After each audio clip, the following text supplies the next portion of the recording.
자, 그러면 이런 현실에서 이른바 보수니 이른바 우파니를 이끈다는 언론이나 정당은 뭘 하고 있었나? 그걸 한번 살펴보죠. 정말로 개돼지스럽게 짝이 없습니다. 조중동은요, 홍콩의 8월 23일 인간띠 있기를 전혀 보도하지 않았습니다. 지금 사진에 보시는 건 저 인간띠가 홍콩에 있는 산을 넘어가는 광경입니다. 산 정상에 난 길을 따라서. 오히려 연합통신이 인간띠 있기를 보도했습니다. 연합통신은 해외 통신을 이렇게 해외를 많이 전달해 줘야 될 그러한 책임이 있기 때문에 결국 연통은 자기 밥그릇 때문인지 저걸 했는데, 할 때 보세요. 중국인의 관점에서 보도했습니다. 저 기사 제목 보십시오. 중전문가 홍콩 인간띠 시위에 중정부의 색깔혁명 우려가 더할 것. 즉 중정부가 야 이거는 자유민주주의 체제 전복 시위야 라고 보는 그러한 우려가 앞으로 더 강화될 거다 라고 부정적 문맥에서 보도했습니다. 그러나 일단 연합통신은 그래도 보도라도 했어요. 조중동은 아예 보도가 없습니다. 즉 대한민국을 이끈다는 제도권의 빅미디어의 관점에서 이 사람들은 1939년 8월 23일 독일 나치와 소련 스탈린 체제의 짝짝꿍에 의해서 이 동부 유럽을 서로 갈라먹기로 결정을 했고, 그것에 따라서 그 이듬해에 에스토니아, 라트비아, 리투아니아가 소련에 의해서 강제 합병을 당했고, 이 사건에 반발을 하면서 50년 만에 라트비아, 리투아니아, 에스토니아에서 200만 명의 사람이 765km의 인간띠를 만들면서 소련으로부터의 자유 독립을 선언한 날이고, 그 발틱 3국의 자유 독립 선언의 영감을 받아서 홍콩 사람들이 사실상 중화인민공화국으로부터의 자유 독립을 30년이 지난 2019년 8월 23일 날 수십만 명이 약 50km에 달하는 홍콩의 도로를 인간띠로 연결하는 행사가 있었다. 이 같은 세계와 문명과 인류 보편의 가치에 관해서 전혀 보도를 안 하는 거예요. 조중동이. 정말로 뭐라 그럴까, 이건 환멸이고 분노거든요. 실망을 넘어서서 어떻게 대한민국을 이끈다는 빅미디어가 아예 조명을 안 한다. 그 정도가 아니죠. 조선 같은 경우에 조선비즈 엊그저께 판에는 제가 한번 다시 다루겠는데요. 미국에 있는 보고서를 짜집기 인용해서 중국의 AI가 미국을 거의 능가하는 수준으로 막 넘어가고 있다. 이런 식의 어조로 특별 기사를 냈어요. 그 어조가 아주 특이해서 그 보고서를 제가 직접 봤어요. 그 미국에서 나온 보고서를. 그랬더니 그게 아니라 중국이 AI와 슈퍼컴 분야에서 약진하고 있는데 그 세부 분야로 들어가면 이 빠진 데가 많아가지고 결국은 미국을 따라잡기 어렵다. 이 논조의 보고서예요. 그러면 그러한 보고서를 왜곡을 해서 중국을 찬양하고 빨아주고 위대한 중화인민공화국, 위대한 시진핑, 위대한 중국 공산당, 위대한 중국 인민해방군이라고 나발을 보는 조선일보는 뭐냐 이거예요. 그러면서 한편으로 홍콩은 저렇게 아예 침묵으로 밟아버리고 그러고 있는 조중동은 도대체 정체가 뭐냐 이거, 정체가. 친중이냐 친북이냐 간첩이냐 뭐냐 이거예요. 그런데 이러한 그 환멸, 이러한 그 회의는 우리나라 상류층과 주류 제도권에 대한 이런 환멸과 회의는 조중동과 같은 미디어에만 국한된 게 아닙니다. 한번 보시죠. 이 한국당도 비슷한 짓을 저지르고 있어요. 요새 한국당 굉장히 그 비슷한 짓을 저질러서 세간에 도는 소문은 문재인과 협력하기 위해서 아주 지능적으로 발광을 하고 있다. 이 소문이 돌 지경이에요. 문재인의 손뼉을 마주쳐주기 위해서 지능적으로 발광하고 있다. 2019년 이게 해마다 한두 번 열릴 말동한 행사예요. 국회의원 1박 2일 연찬회라는 게.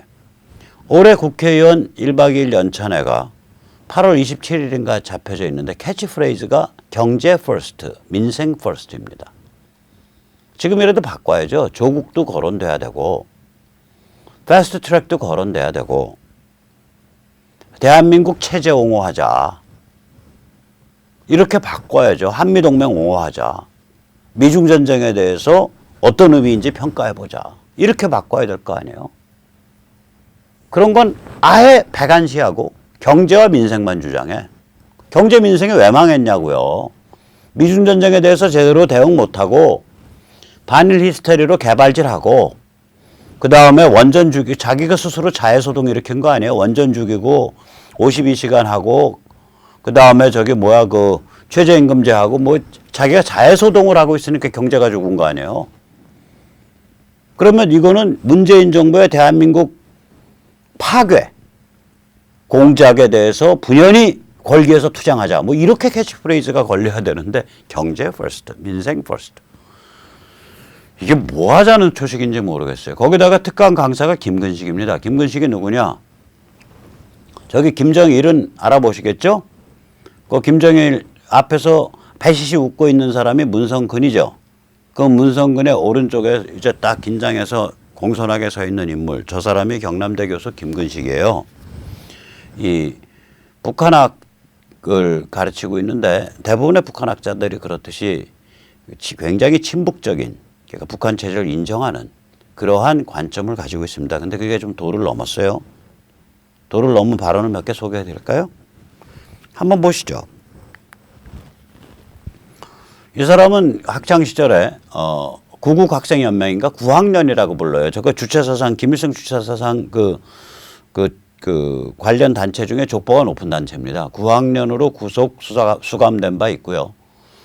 그 당시에 한반도 핵기지 결사 저지 및 조국의 자주적 통일을 위한 투쟁위원회 위원장을 한 바 있습니다. 그리고 저렇게 족보가 높다 보니까 노무현 정부 때 2007년 14 선언 남북 정상회담에 특별 수행원으로 북한을 간 바 있습니다. 연평해전 직후에 아주 살벌한 말을 했어요. 한반도의 긴장 해소를 위한 대안은 해벽 정책밖에 없다. 그리고 연평해전 직후에 아마 그 해병대가 중단됐던 사격을 강행했을 겁니다. 거기에 대해서 뭐라 그랬냐. 연평 사격훈련 강행은 동북아 평화를 깨뜨린 행위다. 아니 멀쩡한 남해 저기 군기지와 마을에다가 로켓포 쏴가지고 병사들이 죽고 다쳤는데 이런 말을 한 사람이요. 그 다음에 이제 2006년에 민주노총 간부들이 한 50여 명이 북한 평양의 혁명 열사릉을 방문해서 거기에 헌화하고 묵념하고 참배한 사건이 있었습니다. 거기에 대해서 이 김근식이 뭐라 그랬냐 이렇게 말했습니다. 민노총 간부들이 혁명 열사릉에 헌화 묵념 참배한 것은 화해 협력을 위한 열린 자세의 하나이다. 2009년에 북한이 북한강 상류에 있는 댐을 우리 쪽에 통보도 안 하고 열어가지고 여름에 사람들이 물에 빠져 죽고 난리가 난 적이 있습니다. 거기에 대해서 김근식이 뭐라고 말했냐 이렇게 말했습니다. 북한 댐 무당 방류에 따른 인명 손실을 규탄하는 일부 언론과 강경 보수 진영은 호들갑일 뿐이다.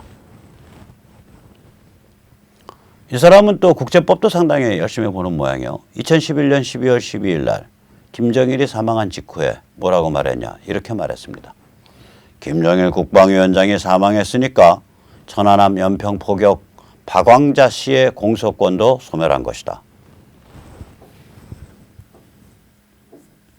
굉장히 특이한 사람이죠. 족보가 높은 사람이에요. 자, 이렇게 족보가 높은 사람을 한나라당이 1년에 거의 한두 번밖에 안 하는, 사실상 1박 2일로 하는 건 거의 한 번이라고 저는 생각을 하는데 그런 국회의원 연찬에 특강이라 그래봐야 꼴랑 2개밖에 없어요. 그 중에 하나 특강을 맡겼다. 이건 보통 사건이 아닙니다. 왜냐? 한나라당이 실제로는 간첩 종북 친북에 의해서 휘둘리고 있다는 걸 단적으로 증명하는 사건이기 때문입니다. 그래서 뭐 보수 단결이니 우파 단결이니 뭐 황교안 씨가 토요일날 그런 말을 했죠. 보니까 내년 총선에서 필승하기 위해서 내년 총선에서 필승하기 위해서 단결해야 됩니다. 오케이, 총선까지 지금 8개월 남았는데 7개월 남았나? 9, 10, 11, 12, 1, 2, 3, 7개월 210일 이상 남았는데 그 단결을 위한 행보를 보여주셔야지, 황교안 씨. 그 행보가 김금식 따위를 불러가지고 국회의원 연찬에 특강을 시키는 행보면 당신들 중심으로 왜 단결해야 되냐고. 일단 정신이 들게 패야지. 거의 반 죽을 정도로. 정신 못 차리고 있네. 종북, 친북, 간첩에 놀아나는 정당이네. 황교안 씨 그 본인 주위부터 잘 살펴보셔. 당신 주위에 나경원 씨도 마찬가지고 당신들 주위에 간첩, 종북, 친북이 드글드글한 것 같은데. 그러니까 이렇게 연찬회 강사가 잡히지. 자, 참 이렇게 우리가 좀 약간 심각합니다. 여러 가지 상황이. 그래서 우리가 이제 고민을 좀 해봐야 돼요. 도대체 이 자유시민이 고집해야 되는 혹은 굉장히 물러서면 안 되는 그런 기준이 뭐냐. 저는 2가지라고 생각을 합니다. 탄핵에 대한 참여, 그건 당연한 거고요. 그거 말고 추가로 2가지. 뭐냐. 미중 전쟁이 중국 자유혁명에 이르는 길이다. 우리 그래서 그거 경제적으로 좀 어렵지만 지지한다. 그게 하나 있어야 되고요. 2번째로 미중 전쟁이 진행되는 와중에 미국에 의한 북한 접수 해방, 즉 북한 자유화가 일어날 수밖에 없다. 우리 그거 지지한다. 이걸 우리가 정확하게 우리 기본 선으로 해야 돼요. 미중 전쟁을 중국 자유화를 위해서 지지한다. 미국의 북한 접수 해방을 북한 자유화를 위해서 지지한다. 이 2가지를 탄핵 참여와 더불어서 3가지를 얘기하지 않으면 우리 편은 아니다 이거요. 우리가 그걸 명확히 해야 돼요 이제. 그런 관점에서 조중동 우리 편 아니고요. 그런 관점에서 공식적으로 표방되어 있는 한나라당의 입장은 우리 편 아닙니다. 그런 관점에서 저는 공화당은 기다리고 있어요. 공화당 아직 일부 예를 들어서 농성 중에 텐트 농성 중에 그 현장에서 하는 매일 할 수 있는 그런 그 현장 기자회견 말고 공화당의 공식적인 정책 혹은 논평 혹은 국회에서의 발언, 지금 국회의원이 2이나 있으니까 를 통해서 중국 자유화를 위해서 미중전쟁 지지하고 홍콩 시민의 분투 지지한다는 발언 나와야 되고요. 공화당도. 북한 자유화를 위해서 미국에 의한 북한 접수 평정을 지지한다는 발언 나와야 돼요. 그 정도 발언이 나올 때 공화당이 정확히 우리 편이다. 또 지금 거의 김근식 그런 사람을 불러들이는 특강 같은 거 때려치고 한나라당에서 그런 논평이 나올 때 한나라당 우리 편이다. 같은 우리 편이니까 모여봐. 이런 소리가 우리가 할 수 있는 거지. 지금은 아무 데도 없는 거예요. 우리 편은. 우린 고달픈 존재입니다. 우린 고달픈 존재예요. 근데 안 고달퍼요. 왜냐? 미국과 세계와 문명이 우리 편이거든. 인류가 우리 편이거든. 여기 대한민국만 이런 거 이상한 거예요. 이게 세계의 냉전의 최전선을 한 70년 해오면서 중국과 붙어먹고 가진 게 많으니까 친북, 햇볕 이런 이상한 아이디어가 박히고 그래서 이게 정신이 몇십 년 동안 망가져가지고 이상한 개돼지 사회가 돼버린 거죠. 개돼지 세상이 된 거죠. 지식인이건 법조건 언론이건 정치인이건. 한국만 이상한 거예요. 나머지 멀쩡하게 돌아가고 있어요. 지금 아까 홍콩도 봤듯이. 특히 미국 같은 경우에 이제 트럼프 진영이 딱 뭐를 생각을 하냐면 미국 정치가 보수혁명을 겪고 있다라는 생각을 명확히 해요. 제가 이걸 어디서 느꼈냐? 그 트럼프 진영의 이제 젊은 이너서클에 들어가는 매튜 모워스라는 그 이제 젊은 사자, 젊은 아주 그 호랑이 범 같은 사람을 9월 말에 서울로 초빙을 했습니다. 제가 속한 이선번 심판연대 단체가 우나미키 이런 데가. 그래서 9월 27일 금요일 날 오전 서울에서 이 매튜 모워스 이제 그 강연회를 열어요. 이 강연회 제목을 뭐로 하냐를 가지고 제가 매튜 모워스랑 계속해서 이메일을 몇 번 주고받았는데 마지막 결론 지어진 강연 제목이 뭐냐? 영어로 The Conservative Rejuvenation of American Politics and U.S.-Asia Relationship이에요. 그럼 저거 그대로 번역하면 뭐냐? 미국 정치의 보수주의 회춘과 미국 아시아 관계, 즉 미국 정치의 보수혁명과 미국 아시아 관계라는 그런 의미의 제목으로 결정을 했어요. 그럼 그 전에 제가 매튜 모워스한테 제시했던 제목은 뭐냐? 2020 트럼프 재선과 미국 아시아 관계라는 제목을 제가 제시를 했는데 거기에 대해서 매튜 모워스가 판을 더 키운 거예요. 2020 트럼프 재선이란 말을 날려버리고 그 대신에 미국 정치의 보수주의 혁명, 보수혁명, The Conservative Rejuvenation of American Politics라고 말을 바꿔서 넣더라고요, 자기가. 물론 제가 Conservative Rejuvenation은 제가 다시 의견을 낸 거지만 아무튼 저런 문맥으로 말을 바꾸더라고요. 그래서 이 사람들이 저희 트럼프의 이너서클인데 이 사람들이 트럼프 한 사람의 재선이냐 트럼프 한 사람의 리더십이냐 이런 관점에서 지금 미국 정치를 보고 있는 게 아니라 미국의 정치 문화 자체가 보수혁명을 겪고 있다라는 그런 그 시대적 소명의식, 시대적 세계관을 갖고 있구나. 제가 그걸 느낀 거예요. 뭐 트럼프 이너서클에 속한 사람이기 때문에 시장가보다 훨씬 더 많은 그 강연료를 이번에 억지로 만들어서 줍니다. 왜냐? 저희가 트럼프 무슨 선거 자금 보낼 수는 없잖아요.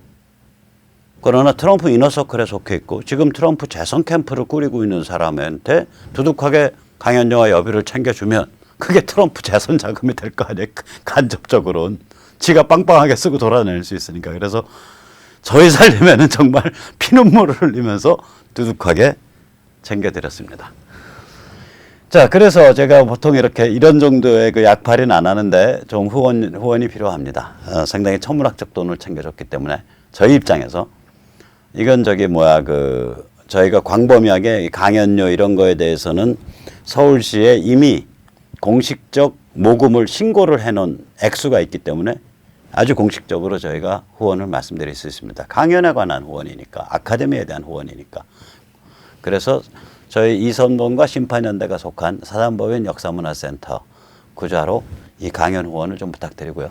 강연 혹시 참가하실 분은 문자로 저렇게 쓰시면서 예를 들어서 문자로 백모 참가 이렇게 또는 김땡땡 참가 이렇게 써주시면 감사하겠습니다.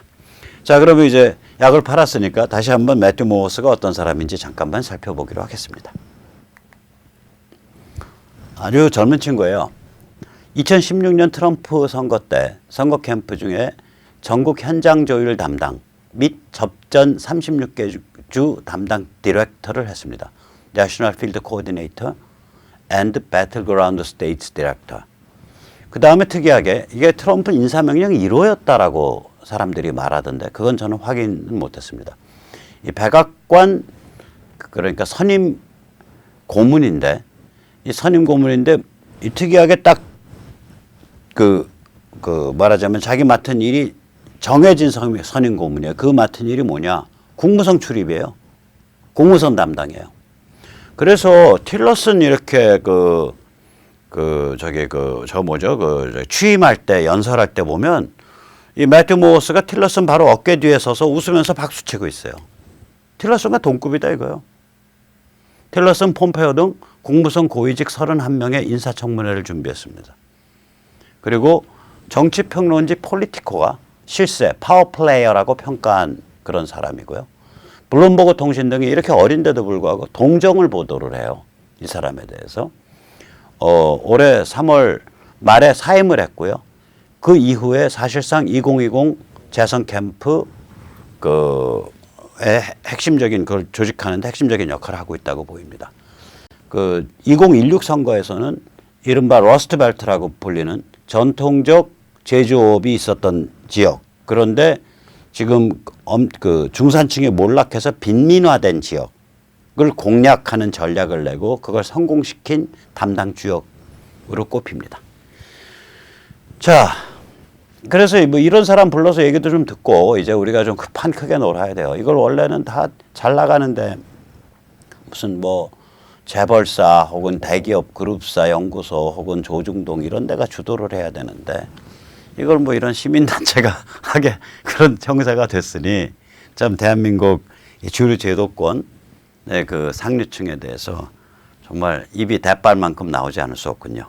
그건 그거고 오히려 그거를 우리가 축복의 기회로 삼아서 이렇게 아무도 없을 때 박근혜 대통령을 아시아 자유혁명의 아이콘으로 딱 내세워 놓고 그리고 우리가 세계사적, 문명사적, 인류사적 관점을 가지고 지금 아시아 및 한반도 그리고 세계 전체에 걸쳐서 벌어지는 일을 두루 살펴볼 때가 아닌가 싶습니다. 예, 그럼 오늘 여기까지 모시겠습니다. 감사합니다.